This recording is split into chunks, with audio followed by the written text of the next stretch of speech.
In this video, I will show you how to change your display name on Zoom. First, make sure to log into your Zoom account. Then, click on your profile icon on the top right corner. Then, select the My Profile option. A new tab will open. Scroll down to your profile section and click on Edit. Here you can change your first name, last name, and display name. I will change my display name. The display name is the name that shows on your Zoom meetings. Once you are done, click on Save. If you want to change your display name in a Zoom meeting, what you want to do is go to a new meeting or join a new meeting.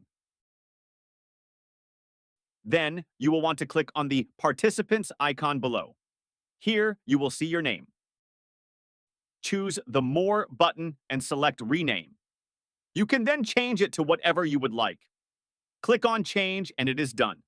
That's it. Thanks for watching.